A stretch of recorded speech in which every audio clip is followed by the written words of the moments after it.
ওম শান্তি, ওম শান্তি, ওম শান্তি। আজি 6-10-2025 মুরলী, প্রাত মুরলী। ওম শান্তি। বাপ দাদা মধুবন। মৰমৰ সন্তানসকল, শ্ৰীমতত ভাৰতক স্বৰ্গ কৰি তোলাৰ সেৱা কৰিব লাগে। প্ৰথমে নিজে নিৰ্বিকাৰী হ'ব লাগে, তাৰ পাছত আনক ক'ব লাগে। বাবাই প্ৰশ্ন দিছে, তোমালোক মহাবীৰ সন্তানসকলে কোনটো কথাৰ চিন্তা কৰিব নালাগে, কেৱল কোনটো পৰীক্ষা কৰি নিজক সাৱধান কৰিব লাগে? উত্তৰত দিছে, যদি কোনোবাই পবিত্ৰ হোৱাত বিঘিনি ঘটায়, তেনেহলে তোমালোকে তাৰ চিন্তা কৰিব নালাগে। কেৱল পৰীক্ষা কৰা যে মই মহাবীৰ হওঁনে, মই নিজে নিজক প্ৰবঞ্চনাটো নকৰোঁ, বেহদৰ বৈৰাগ্যবোধ থাকেনে, মই নিজৰ সমান কৰি তোলোনে, মোৰ ক্ৰোধটো নাই, আনক যি কওঁ সেয়া নিজেও কৰোঁনে? বাবাই গীত দিছে, তুমহে পাকে हमने জাহান পা লিয়া, তোমাক পাই আমি গোটেই জগতখনে পাই গলো। ওম শান্তি। ইয়াত ক'বলৈ একো নাথাকে, এয়া বুজিবলগীয়া কথা। অতি মৰমৰ আত্মিক সন্তানসকলে বুজি আছে যে আমি পুনৰাই দেৱতা হৈ আছো, সম্পূৰ্ণ নিৰ্বিকাৰী হৈ আছো। পিতা আহি কয়, সন্তানসকল কাম বিকাৰক জিনা অৰ্থাৎ পবিত্ৰ হোৱা। সন্তানসকলে গীতটি শুনিলা? এতিয়া পুনৰাই সন্তানসকলৰ স্মৃতি উদয় হৈছে। আমি বেহদৰ পিতাৰ পৰা বেহদৰ উত্তৰাধিকাৰ লওঁ, যাক কোনেও কাঢ়ি নিব নোৱাৰে। তাত আন কোনো কাঢ়ি নিওতা নাথাকেই। তাক কোৱা হয় অদ্ভুত ৰাজ্য। আকৌ তাৰ পাছত ৰাৱণ ৰাজ্য আৰম্ভ হয়। এতিয়া তোমালোকে বুজি আছা, বুজাবও এনেকৈ লাগে। আমি পুনৰ ভাৰতক শ্ৰীমতত নিৰ্বিকাৰী কৰি গঢ়ি আছো। উচ্চতকৈও উচ্চ ভগৱান বুলিতো সকলোৱে ক'ব, তেওঁকে পিতা বুলি কোৱা হয়। গতিকে এয়াও বুজাব লাগে, লিখিবও লাগে, ভাৰত যি সম্পূৰ্ণ নিৰ্বিকাৰী স্বৰ্গ আছিল, সেই ভাৰত এতিয়া বিকাৰী নৰক হৈ গ'ল। পুনৰ আমি শ্ৰীমতত ভাৰতক স্বৰ্গ কৰি গঢ়ি আছো। পিতাই যি শুনাই সেয়া টুকি লৈ আকৌ তাৰ ওপৰত বিচাৰ সাগৰ মন্থন কৰি লিখাত সহায় কৰিব লাগে। এনেকুৱা কি লিখো যাতে মনুষ্যই বুজি পায় যে ভাৰতত যথাযথ স্বৰ্গ আছিল, ৰাৱণৰ ৰাজ্য নাছিল। সন্তানসকলৰ বুদ্ধিত আছে, এতিয়া আমাক ভাৰতবাসীক পিতাই নিৰ্বিকাৰী কৰি গঢ়ি আছে। প্ৰথমে নিজক চাব লাগে, মই নিৰ্বিকাৰী হৈছোনে? ঈশ্বৰক মই প্ৰবঞ্চনাটো নকৰোঁ। এনেকৈ নাভাবিবা যে ঈশ্বৰে জানো মোক চাই আছে। তোমালোকৰ মুখেৰে এনে বাক্য ওলাব নোৱাৰে। তোমালোকে জানা যে পবিত্ৰ কৰি তোলোতা পতিত পাৱন এজন পিতাই হয়। ভাৰত নিৰ্বিকাৰী আছিল, তেতিয়া স্বৰ্গ আছিল। এই দেৱতাসকল সম্পূৰ্ণ নিৰ্বিকাৰী হয় নহয়, যথা ৰাজা ৰাণী তথা প্ৰজা হ'ব। তেতিয়াতো গোটেই ভাৰতক স্বৰ্গ বুলি কোৱা হয় নহয়, এতিয়া নৰক। এই 84 জন্মৰ চিৰিৰ চিত্ৰ বহুত ভাল বস্তু। কোনোবা ভাল হলে তেওঁক উপহাৰো দিব পাৰি। ডাঙৰ ডাঙৰ ব্যক্তিয়ে ডাঙৰ ডাঙৰ উপহাৰ পায় নহয়। গতিকে তোমালোকেও যিয়ে আহে তেওঁলোকক বুজাই এনেকুৱা উপহাৰ দিব পাৰা। বস্তু সদায় দিয়াৰ কাৰণে তৈয়াৰ কৰা হয়। তোমালোকৰ ওচৰততো জ্ঞান তৈয়াৰ থাকিব লাগে। চিৰিৰ চিত্ৰত সম্পূৰ্ণ জ্ঞান আছে। আমি কেনেকৈ 84 জন্ম ললো, এইটো স্মৃতিত থাকিব লাগে। এইটো বোধ শক্তিৰ কথা নহয় জানো? নিশ্চয় যিসকল প্ৰথমে আহিছে তেওঁলোকেহে 84 জন্ম লৈছে। পিতাই 84 জন্মৰ কথা কৈ আকৌ কয়, এওঁৰ অৰ্থাৎ ব্ৰহ্মাৰ বহুত জন্মৰ অন্তত সাধাৰণ তনত প্ৰৱেশ কৰোঁ। এতিয়া এওঁৰ নাম ব্ৰহ্মা ৰাখোঁ। এওঁৰ দ্বাৰা ব্ৰাহ্মণ ৰচনা কৰোঁ, নহ'লে ব্ৰাহ্মণ ক'ৰ পৰা আনিম? ব্ৰহ্মাৰ পিতাৰ বিষয়ে কেতিয়াবা শুনিছা জানো? নিশ্চয় ভগৱান বুলিয়ে ক'ব। ব্ৰহ্মা আৰু বিষ্ণুক সূক্ষ্ম লোকত দেখুৱাই পিতাইটো কয়, মই এওঁৰ 84 জন্মৰ অন্তত প্ৰৱেশ কৰোঁ। তুলি লোৱা হয়, তেতিয়া নাম সলনি কৰা হয়, সন্ন্যাসো কৰোৱা হয়। সন্ন্যাসীয়েও যেতিয়া সন্ন্যাস কৰে তেতিয়া লগে লগে পাহৰি নাযায়, স্মৃতি নিশ্চয় থাকে। তোমালোকৰো স্মৃতি থাকিব, কিন্তু তোমালোকৰ তেওঁলোকৰ প্ৰতি বৈৰাগ্য জন্মিছে, কিয়নো তোমালোকে জানা এই সকলোবোৰ সমাধিস্থ হ'ব। সেয়েহে আমি তেওঁলোকক স্মৰণ কিয় কৰিম? জ্ঞানেৰে সকলো ভালদৰে বুজিব লাগে। তেওঁলোকেও জ্ঞানৰ দ্বাৰাই ঘৰ সংসাৰ ত্যাগ কৰে।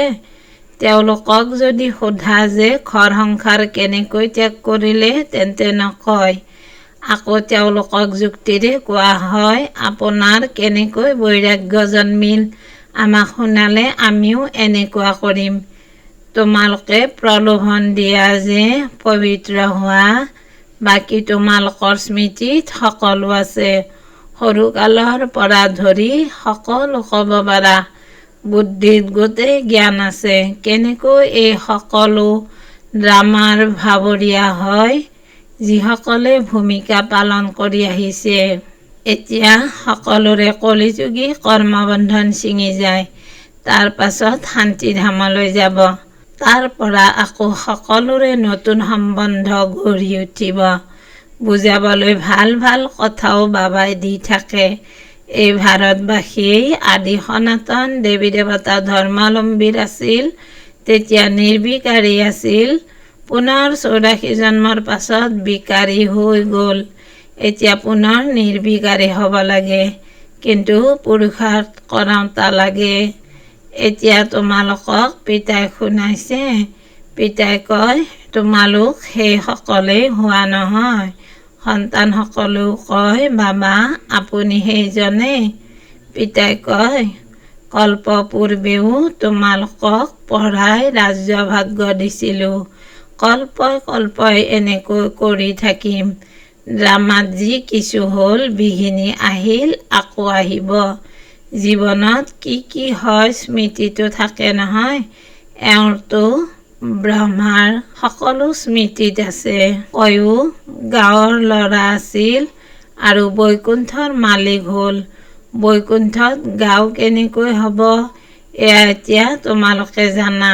এই সময়ত তোমালোকৰ কাৰণেও এই পুৰণি সৃষ্টি গাঁও হয় নহয়। ক'ত বৈকুণ্ঠ, ক'ত এই নৰক। মনুষ্যইতো ডাঙৰ ডাঙৰ মহল অট্টালিকা আদি দেখি ভাবে এয়াই স্বৰ্গ। পিতাই কয়, এয়াতো সকলো মাটি পাথৰ, ইয়াৰ কোনো মূল্য নাই। মূল্য আটাইতকৈ বেছি হীৰাৰ। পিতাই কয়, বিচাৰ কৰা সত্যযুগত তোমালোকৰ সোণৰ মহল কেনেকুৱা আছিল। তাততো সকলো খনি ভৰপূৰ হৈ থাকে, প্ৰচুৰ সোণ থাকে। তেন্তে সন্তানসকল কিমান আনন্দিত হোৱা উচিত।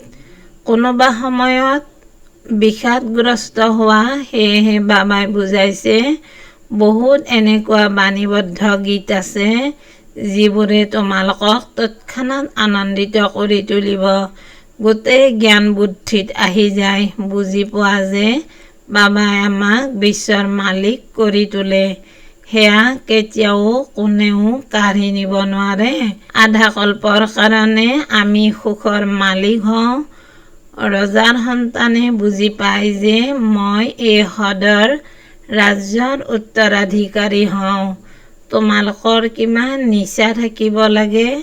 আমি বেহদৰ পিতাৰ উত্তৰাধিকাৰী হওঁ। পিতাই স্বৰ্গৰ স্থাপনা কৰে। আমি 21 জন্মৰ কাৰণে উত্তৰাধিকাৰী হওঁ। কিমান আনন্দিত হোৱা উচিত। যাৰ উত্তৰাধিকাৰী হোৱা তেওঁকো নিশ্চয় স্মৰণ কৰিব লাগে। স্মৰণ নকৰাকৈতো উত্তৰাধিকাৰী হ'ব নোৱাৰে। স্মৰণ কৰিলে তেতিয়া পবিত্ৰ হ'ব, তেতিয়াহে উত্তৰাধিকাৰী হ'ব পাৰিব।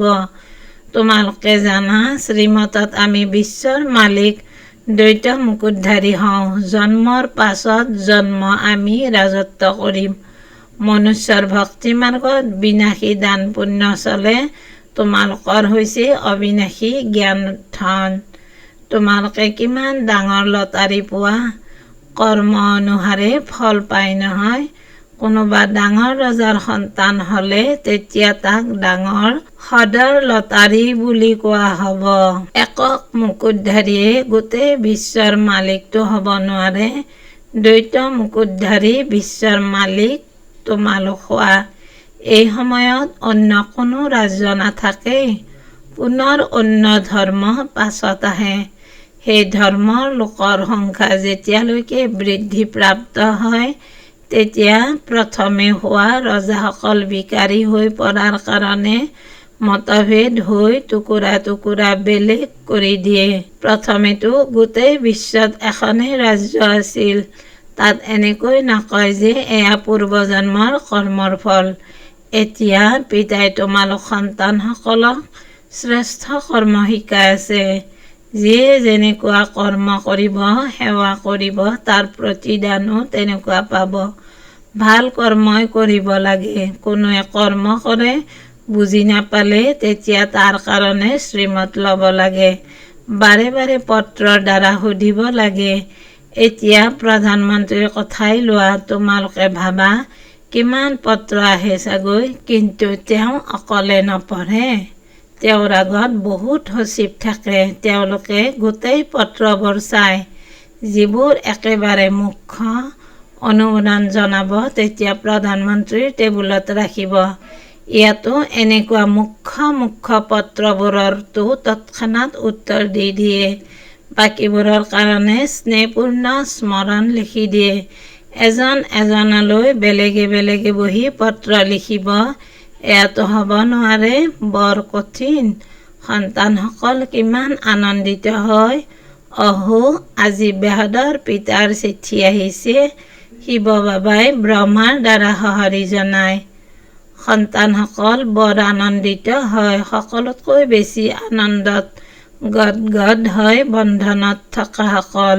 অহো, আমি বন্ধনত আছো। বেহদৰ পিতাই আমাক কেনেকৈ চিঠি লিখে, নয়নত ৰাখে।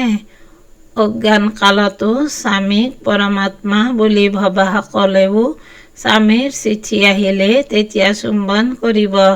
তোমালোকৰ মাজতো বাপ-দাদাৰ পত্ৰ চাই বহুত সন্তান একেবাৰে শিহৰিত হৈ যায়, প্ৰেমৰ চকুলনি কৰে। চুম্বন কৰিব, নয়নত ৰাখিব। বহুত প্ৰেমেৰে পত্ৰ পঢ়ে। বন্ধনত থকাসকলে জানো কম। বহুতে সন্তানৰ প্ৰতি থকা মায়াক জিনি লয়। কোনোবাইতো ভাবে মইতো পবিত্ৰ নিশ্চয় হ'ব লাগে। ভাৰত নিৰ্বিকাৰী আছিল নহয়, এতিয়া বিকাৰী হ'ল। এতিয়া যিসকল নিৰ্বিকাৰী হ'বলগীয়া আছে, তেওঁলোকে পুৰুষাৰ্থ কৰিব কল্পপূৰ্বৰ দৰে। তোমালোক সন্তানসকলৰ কাৰণে বুজোৱা বহুত সহজ। তোমালোকৰো এইটো পৰিকল্পনা আছে নহয়। গীতাৰ যুগ চলি আছে। গীতাৰে পুৰুষোত্তম যুগৰ গান কৰা হয়। তোমালোকে লিখাও এনেকৈ। গীতাৰ এয়া পুৰুষোত্তম যুগ, যেতিয়া পুৰণি সৃষ্টি পৰিৱৰ্তন হৈ নতুন হয়। তোমালোকৰ বুদ্ধিত আছে, বেহদৰ পিতা যিজন আমাৰ শিক্ষকো হয়, তেওঁৰ দ্বাৰা আমি ৰাজযোগ শিকি আছো। ভালদৰে পঢ়িলে তেতিয়া দ্বৈত মুকুটধাৰী হবাগৈ। কিমান ডাঙৰ স্কুল, ৰাজ্য স্থাপনা হয়। প্ৰজাও নিশ্চয় অনেক প্ৰকাৰৰ হ'ব। ৰাজ্য বৃদ্ধি পাই থাকিব। কমকৈ জ্ঞান লোৱাসকল পাছত আহিব।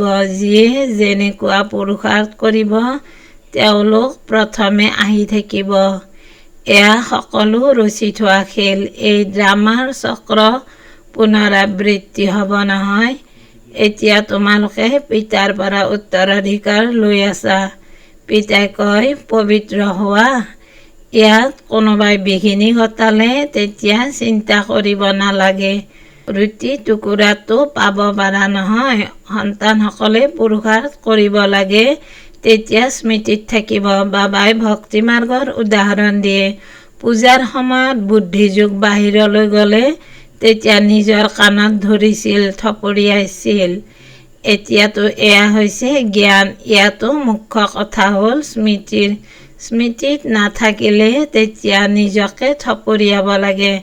মায়া মোৰ ওপৰত বিজয়ী কিয় হয়? কি মই ইমান অপৰিণত হওঁনে? মইতো মায়াৰ ওপৰত বিজয়ী হ'ব লাগে। নিজে নিজক ভালদৰে সাৱধান কৰিব লাগে। নিজক সোধা, মই ইমান মহাবীৰ হওঁনে? আনকো মহাবীৰ কৰি তোলাৰ পুৰুষাৰ্থ কৰিব লাগে। যিমানে আনক নিজৰ সমান কৰি তুলিবা, সিমানেই পদ উচ্চ হ'ব। নিজৰ ৰাজ্য ভাগ্য ল'বৰ কাৰণে প্ৰতিযোগিতা কৰিব লাগে। যদি মোৰেই ক্ৰোধ আছে, তেন্তে আনক কেনেকৈ ক'ম যে ক্ৰোধ কৰিব নালাগে? সততা নাথাকিল নহয়। লাজ লাগিব লাগে। আনক বুজাবা আৰু তেওঁ উচ্চ হৈ যাব। মই তলতেই থাকি গ'লো, এয়াও কিবা পুৰুষাৰ্থ নে?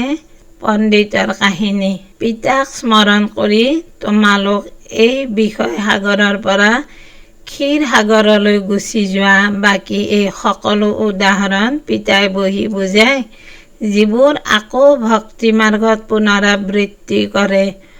ভোমোৰাৰো উদাহৰণ আছে। তোমালোক ব্ৰাহ্মণী হোৱা নহয়, বিকে এয়াতো প্ৰকৃত ব্ৰাহ্মণ হ'ল।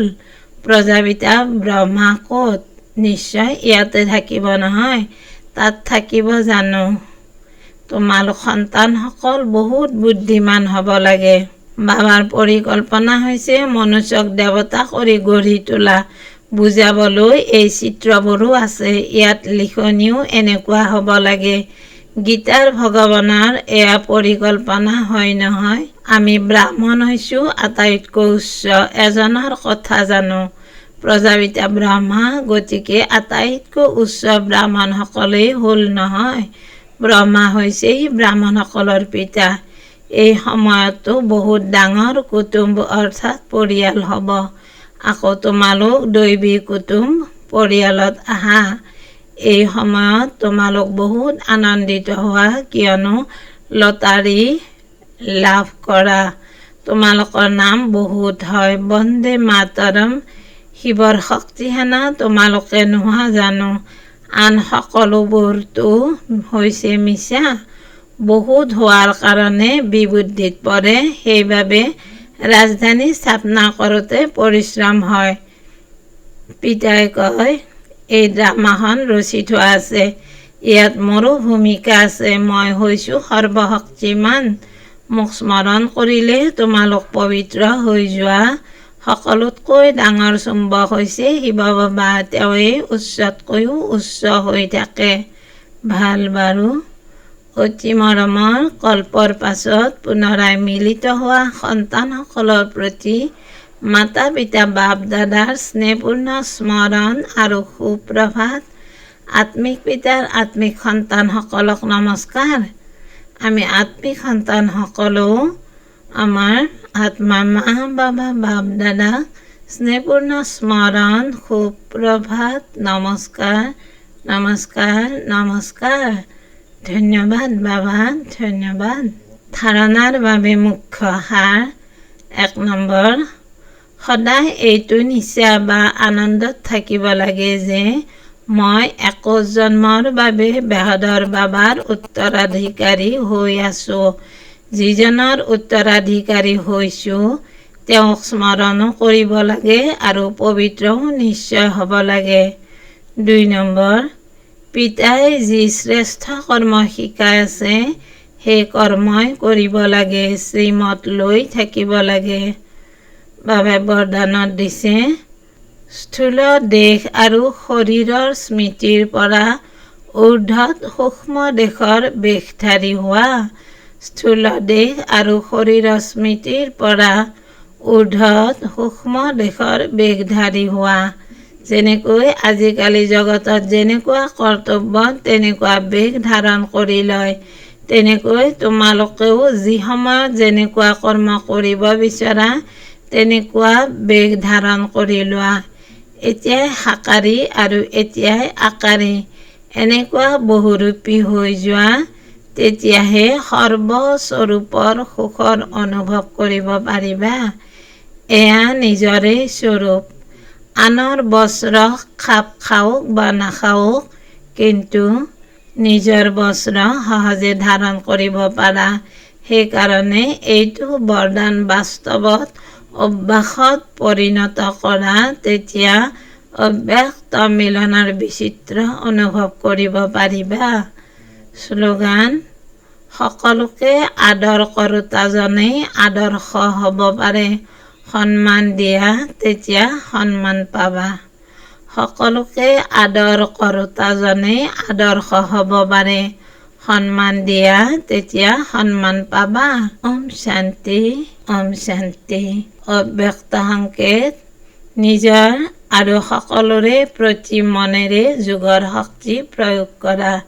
নিজৰ আৰু সকলোৰে প্ৰতি মনেৰে যোগৰ শক্তি প্ৰয়োগ কৰা। যেনেকৈ নিজৰ স্থূল কাৰ্যৰ কাৰ্যসূচী দিনচৰ্যা অনুসৰি স্থিৰ কৰা, তেনেকৈ নিজৰ মনৰ সমৰ্থ স্থিতিৰ কাৰ্যসূচী স্থিৰ কৰা, তেতিয়া কেতিয়াও ব্যথিত নোহোৱা। যিমানেই নিজৰ মন সমৰ্থ সংকল্পত ব্যস্ত কৰি ৰাখিবা, তেতিয়া মন ব্যথিত হ'বলৈ সময় নাপাব। মন সদায় স্থিৰ অৰ্থাৎ একাগ্ৰ হৈ থাকিলে তেতিয়া স্বতঃ ভাল প্ৰকম্পন বিয়পে, সেৱা হয়। ওম শান্তি, ওম শান্তি, ওম শান্তি।